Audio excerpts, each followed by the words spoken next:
Burada artıq 1686-da, 1686-cı ildə Reç Pospolita ilə Rusiya arasında bir razılaşma oldu, lazımdır bizə. Demək, buradakı yəni uşaqlar, pravoslavları, bilirsiniz ki, Rusiya pravoslavdır da, pravoslavlara idarə etmə hüququ aldı. Anlaşıldığı nə deyirəm? 1686-cı ildə. Bu 1774-cü ildə Kiçik Qaynarca sülhündə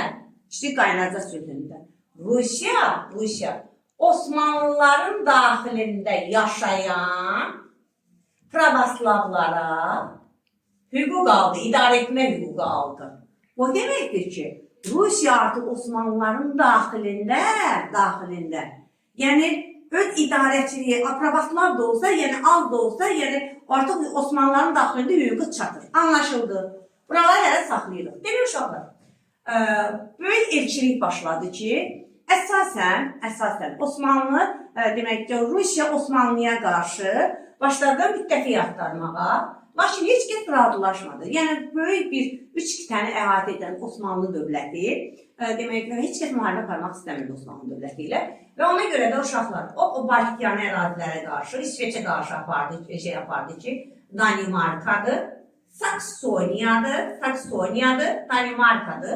Saksoniyadır, bir də uşaqlar demək, Reç Pospolita, Rusiya, demək uşaqlar, bunlar şimal ittifaq, şimal yəni ki, şimal müharibəsi üçün birləşib bir ittifaq yaratdılar. Kimə qarşı da 70 tane adam tökülüşüb. İsveç dövlətinə qarşı uşaqlar. Anlaşıldı. Və tarixdə 1721-ci ildə tarixdə Şimal müharibəsi baş vermişdir ki, Şimal müharibəsi həmin dövrlərdə Romanovlar sülaləsinin nümayəndəsi 1-ci Pyotr idi.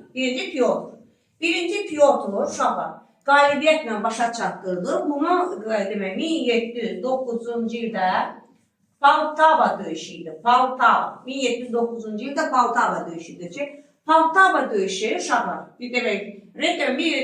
Poltava döyüşü 1709-cu ildə idi ki, Poltava döyüşü əsasən Rusiya ilə İsveç arasında Rusiya qalib gəldi, İsveç məğlub oldu. Yaxşı, Lesniya döyüşü zatda var idi uşaqlar. Sadəcə biz Lesniya döyüşünü sizdə deyilmirlər deyir, mən deyilmirəm. Qren-Gangut döyüşləri, onları şeyləmirikdə, keçmirik.